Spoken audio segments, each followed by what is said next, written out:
कहते हो मोदी है तो मुमकिन है, तो कहाँ है वो 56 इंच का सीना, कहाँ है वो? हम लोग सब कुछ करना चाहते हैं, कुछ नहीं करना चाहते हैं भाजपा। मैं तो खुला चैलेंज करता हूँ, बाबा को छू कर देख ले नरेंद्र मोदी, तो उसको पता चल जाएगा तुम्हारी औकात क्या है। मुझे तो हंसने का मन कर रहा कि मैं जोर जोर से ठेके लगा के हंसूं। किस बात की गारंटी आप दे रहे हैं? योजनाएं सब हमारी ही है, केवल नाम बदल दिया गया। अच्छा, इंदिरा आवास पहले से चल रहा था, उसको पीएम आवास कर दिया जी, बस केवल नाम बदला है। जी। वो खाली भाषण देते हैं, करते कुछ नहीं है। रोजगारों को दम रोजगार कर दिए हैं जी, किसी काम लायक के नहीं है जी, खाली इनकी जुबान है और कुछ नहीं है। हाँ। ये भी नरेंद्र मोदी का जन्मदिन होता जी, तो निश्चित तौर पर पूरा लखनऊ पट गया होता झंडे बैनर पोस्टर से जी, और माइक्स लग गए होते। जी। मैं तो देख रहा हूँ आज माननीय सोनिया गांधी जी का है, एक बोर्ड के अलावा तो कुछ हमें दिखाई नहीं देता है जी। हर वक्त तो नरेंद्र मोदी चुनावी मूड में रहता है जी। तो ये चीज तो देखनी पड़ेगी। और यहाँ पर जिस तरीके से बड़ी शालीनता से बनाया जा रहा है उनका जन्मदिन, जी। ऐसे ही मनाना चाहिए। नमस्कार, आपका स्वागत है। आप देख रहे हैं खुदरंग और मैं हूं आपके साथ आयुष। इस वक्त मैं मौजूद हूं कांग्रेस कार्यालय पे। आज सोनिया गांधी का जन्मदिवस भी है। वहीं इसी से जुड़ा हुआ एक नया मुद्दा है। मोदी बार बार कहते हैं कि मोदी की गारंटी है। ये किस बात की गारंटियों की बात करते हैं, किन तरह की चीज़ों की गारंटी की बात करते हैं? कई राज्यों में चुनाव भी जीत चुके हैं, लेकिन वहाँ पे अभी कुछ प्रॉपर चीज़ें सामने नहीं आ पा रही हैं। चलिए यहाँ पे जनता है, उनसे बात करेंगे और जानेंगे कि आखिर उनका इस पे क्या मत है। सर, ये बताइए कि मोदी हर बार कहते हैं कि मोदी की गारंटी है। वो कौन सी ऐसी गारंटी जिसकी बात करते हैं और जनता को किस तरह से लुभाने की बात करते हैं कि मोदी की गारंटी है? क्योंकि आजकल जो जनता है, जिस पे गारंटी होती है, जिस पे ऑफर होता है, उन चीज़ों की तरफ बहुत जल्दी आकर्षित होती है। तो क्या यही वजह है मोदी किस बात की गारंटी की बात करते हैं? नहीं, पहली बात तो गारंटी कहाँ से है जी, मुझे तो हंसने का मन कर रहा कि मैं जोर जोर से ठेके लगा के हंसूं। किस बात की गारंटी आप दे रहे हैं जी। किस बात की गारंटी आप दे रहे हैं? 6 दिन से आपकी 3 राज्यों में सरकार बनी है। अगर आपकी गारंटी है तो मुख्यमंत्री अभी तक क्यों नहीं है? जी। अगर आपकी गारंटी है तो 3 पर्यवेक्षक क्या कर रहे हैं? आपकी गारंटी है तो आपका नड्डा आज 5 बजे ऑनलाइन क्यों विधायकों से बात करना चाहता है? जी, बताएंगे आप कौन सी गारंटी है नरेंद्र मोदी की? जो 6 दिन से सरकारें बनी है 3 राज्यों में, वहां तक तुम्हारा मुख्यमंत्री नहीं है और कहते हो मोदी है तो मुमकिन है, तो कहाँ है वो 56 इंच का सीना, कहाँ है वो वसुंधरा राजे सिंधिया के कॉलर पे हाथ नहीं रख सकता, जी। बाबा के कॉलर पे हाथ नहीं रख सकता ये उत्तर प्रदेश के मुख्यमंत्री, तो कहाँ के हो तुम्हारा 56 इंच का सीना, जी, है ना? मैं तो खुला चैलेंज करता हूँ, बाबा को छू कर देख ले नरेंद्र मोदी, तो उसको पता चल जाएगा तुम्हारी औकात क्या है। छू कर देख ले वसुंधरा को। जी। जैसे 2018 में जी। हमें तोड़कर सत्ता बनाई थी इन्होंने, उसी तरीके से वसुंधरा उसी चीज का बदला लेना चाहती है। वो तो चाहती है कि उसे किसी तरीके से छेड़ा जाए नरेंद्र मोदी के द्वारा। आप लोग हैं क्या जानकारी रखते हैं? कर कैमरा लेके चले आते हैं। जी, मैं बताऊंगा, जी। वसुंधरा को सिर्फ हाथ लगा कर देख ले नरेंद्र मोदी, उसकी औकात पता चल जाएगी। और आपके चैनल के माध्यम से कहता हूँ, किसी भी 200 सीटों के प्रदेश में नरेंद्र मोदी बैलेट पेपर से चुनाव करा ले, नरेंद्र मोदी को उसकी औकात पता चल जाएगी, वो कितने कितने पानी में है। जी, मैं आपको दावे से कहता हूँ, नरेंद्र मोदी को आपके चैनल से मेरा खुला चैलेंज है, 200 सीटों वाले किसी भी राज्य में चुनाव करा कर देख ले बैलेट पेपर से। जी, क्या कहना चाहेंगे आप? जैसा अभी सर ने कहा कि किसी भी राज्य में जो 200 सीटों से ज़्यादा हो, वहाँ पे अगर बैलेट पेपर से करा लिया जाए, सबको अपनी औकात पता चल जाएगी। ईवीएम में परेशानी कुछ है, लोग बता रहे हैं बराबर जी। और जितना भी बैलेट का गिनती होती है, बैलेट में जो है विपक्ष ही जीत रहा है। 1 मिनट काटूंगा मैं, इनकी बात 1 मिनट में काटूंगा। आप बोलिएगा, आप बोलिए। मैं सर इनके बात से मैं एक लाइन जोड़ना चाह रहा हूँ। जी, जी, जी। मैं ये सिर्फ ये कहता हूँ, सिर्फ और सिर्फ 200 सीटों वाले चुनाव पे कर ले, हम शायद हो सकता है ईवीएम पे सवाल करना ही बंद कर देंगे। जी, जी, जी। क्योंकि हमें पता है कि हम सत्य बोल रहे हैं। कहीं ना कहीं आप उस पर थोड़ा सा ईवीएम देखिए, पूरी तरीके से तो आप उस पर बेईमानी नहीं कर सकते हो, मगर परसेंटेज वाइज आपको याद होगा कुछ दिन पहले कांग्रेस के प्रवक्ता गुरदीप सिंह सप्पल ने न्यूज़ 24 में, जब संदीप चौधरी न्यूज़ 24 में थे, इस बात को 6-8 महीने हो गए, तब उन्होंने एक बात कही थी कि कहीं ना कहीं 5 to 10% की और 10 to 15% की विधानसभा और लोकसभा में सीटों में फर्क डाला जाता है ईवीएम मशीन पर। तो कहीं ना कहीं हम ये चाहते हैं कि ये बात का खुलासा भी हो जाएगा कि वाकई भारतीय जनता पार्टी इसमें सेटिंग करके बेईमानी करती है। तो एक ज़्यादा किसी एक छोटे से राज्य जिसमें 200 सीटें हो वहाँ चुनाव करा कर देख ले, मोदी को औकात पता चले, बाकी भाई। जी सर, कहिए। ईवीएम में परेशानी है। ईवीएम में जब उसकी विश्वसनीयता में कुछ संदेह हो गया है, देखिए थोड़ा रणनीति के हिसाब से करते हैं। 5 राज्यों में चुनाव हो रहे थे, ये तेलंगाना को छोड़ दिए, बाकी मध्य प्रदेश, छत्तीसगढ़, राजस्थान में गेम कर दिया। मिजोरम छोटा सा था, मिजोरम में तो इनका कुछ है नहीं, और भी वोट प्रतिशत बहुत थोड़ा सा कहीं कहीं हमारा कम है। और बाकी जब टोटल 5 स्टेट के वोट जोड़े जाएंगे तो 4 करोड़ 91 लाख कुछ वोट हमारे राहुल जी पाए हैं कांग्रेस पार्टी, और 4 करोड़ 80 लाख कुछ वोट जो है बीजेपी को मिला नरेंद्र मोदी जी को। तो टोटल ओवरऑल हम वोट में तो इनसे ज्यादा हैं। और ज़्यादा मुझे जीतना चाहिए था। पत्रकार लोगों ने और मीडिया के और जो भी एनालिसिस कर रहे थे, लोग विश्लेषण कर रहे थे चुनावी, उन सारे लोगों ने बताया और उनका सर्वेक्षण सब धरा का धरा रह गया। तो थोड़ा हार से तो निराशा हुई है, लेकिन हम लोग आशा नहीं छोड़े हैं। 2024 में हमारी सरकार बनेगी, कांग्रेस की सरकार, कांग्रेस भाई मेन दल रहेगा और बाकी लोग भी रहेंगे। इंडिया का गठबंधन जीतेगा कांग्रेस के नेतृत्व में, और हम अच्छी सरकार चलाएंगे।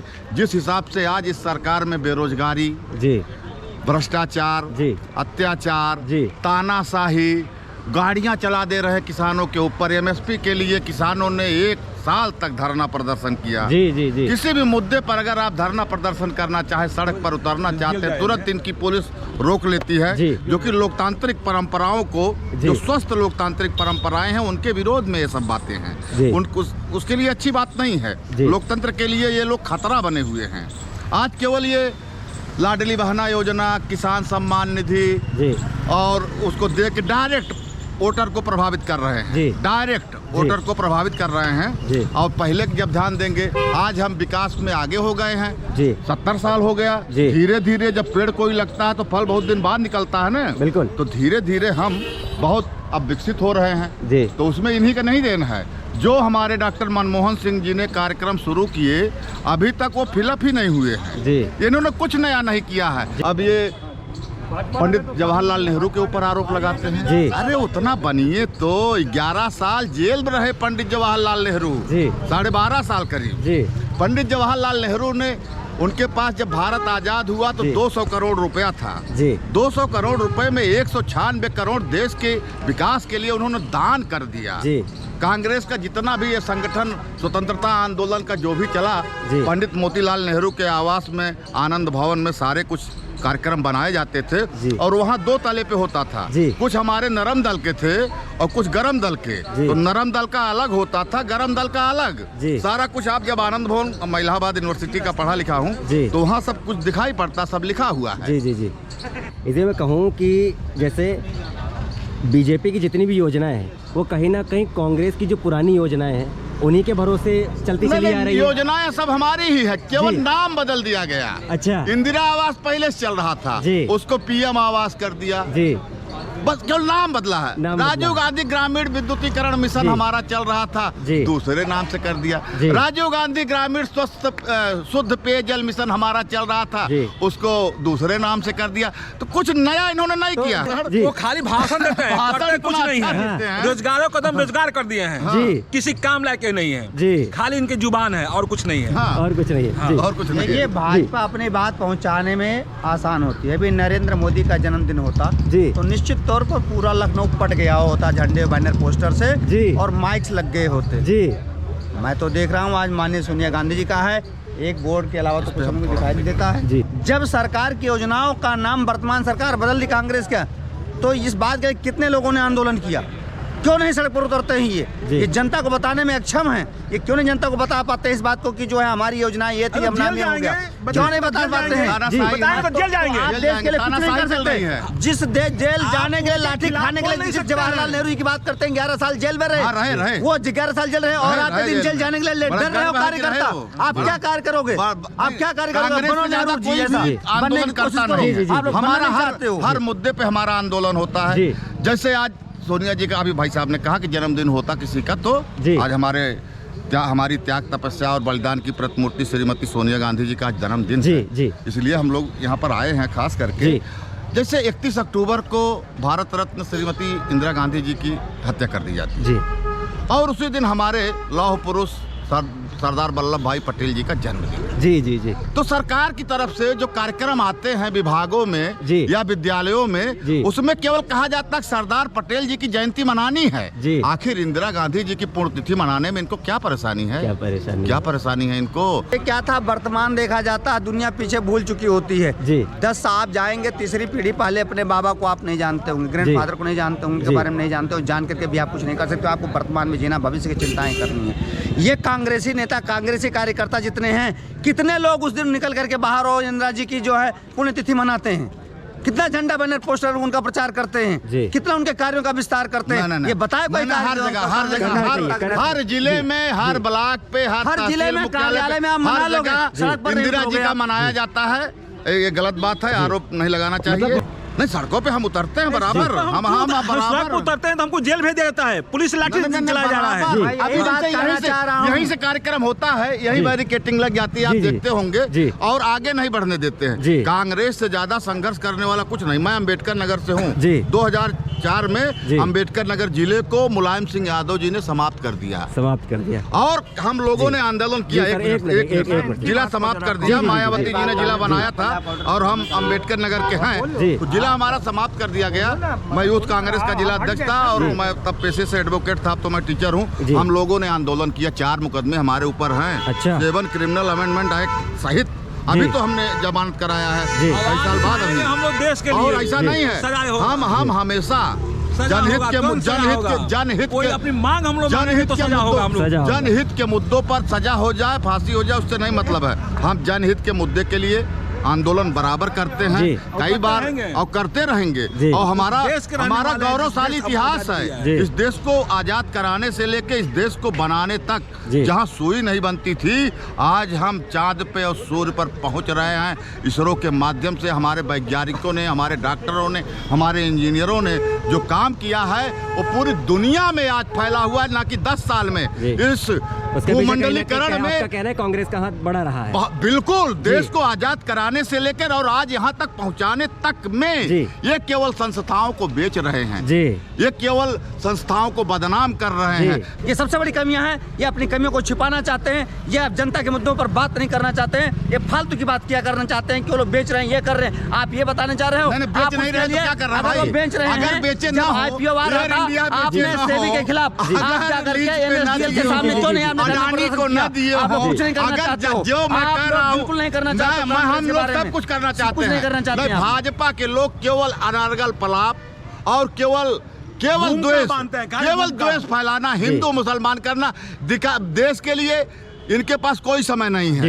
युवाओं के लिए जीतना चाहती है, उसी मुद्दे को उठाती है, उसी पर कांग्रेस गुमराह हो जाती है। वो ले आएगी गोडसे को, वो ले आएगी सावरकर को, वो ले आएगी अन्य मुद्दों को, उसी पर ये लोग एकदम बढ़ चढ़ के किसी चीज में हिस्सा लेती है, तो कांग्रेस को भी लेना चाहिए। भी बढ़ चढ़ के हिस्सा लेती है, ऐसा नहीं है। कैसे ले? उनका सरकारी मशीनरी काम करता है, पुलिस से लेके सारे लोग उनके साथ जुड़ जाते हैं। जी, ऐसा नहीं है। क्या कहेंगे? जी, देखिए, मैं इनकी दोनों बातों को काटता हूँ। पहले तो इन्होंने ये कहा कि जो है आप लोग जो है बूथ स्तर पर नहीं करते, ये नहीं करते, या आप जन्मदिन जो है देखिए, एक शालीन पार्टी है कांग्रेस, एक रेपुटेटेड पार्टी है कांग्रेस पार्टी, बड़ी पार्टी। उनका कार्यक्रम कार्यालयों में ही अच्छा लगता है। ये बर्थ जन्मदिन का जो सोनिया जी का है, एक मिनट, अगर वो कोई भाजपा वाले करते हैं मोदी के जन्मदिन में शहर भर में करोड़ों खर्चा करके, तो वो कहीं ना कहीं वो उस जन्मदिन की आड़ में चुनावी प्रोपोगंडा भी तो करते हैं। उनका तो उद्देश्य ही है ये पैसे बर्बाद करो और एक छोटे से जन्मदिन को प्रधानमंत्री का इतना बड़ा चढ़ा के बनाओ, प्रोपोगंडा करो, क्योंकि हम हर वक्त तो नरेंद्र मोदी चुनावी मूड में रहता है, तो ये चीज तो देखनी पड़ेगी। और यहाँ पर जिस तरीके से बड़ी शालीनता से बनाया जा रहा है उनका जन्मदिन, ऐसे ही मनाना चाहिए। मगर अब देश की जनता ने 142 करोड़ जनता ने मन बना लिया है, ये नाम बदलते हैं, हम इनकी सत्ता ही 2024 में बदल देंगे और यकीन करिएगा 2024 में ये नाम बदलना भूल जाएंगे, क्योंकि देश की जनता इनकी सरकार ही को बदल के रख देगी। सरकार ही को बदल के रख देगी। सभी लोगों ने अपने अपने मत बताए और इसी के साथ ही इन्होंने कहा कि 2024 में कांग्रेस कहीं ना कहीं पूरी तरह से आ जाएगी और भाजपा को हटा देंगे। और आज सोनिया गांधी जी का जन्मदिवस भी है, सब यहाँ जन्मदिवस के आयोजन के लिए आए हुए हैं। तो इसी के साथ देखते रहिए खुदरंग। मैं आपके साथ आयुष ऐसा ही ताज़ा तरीन खबरें लेके आता रहूँगा। बहुत बहुत धन्यवाद।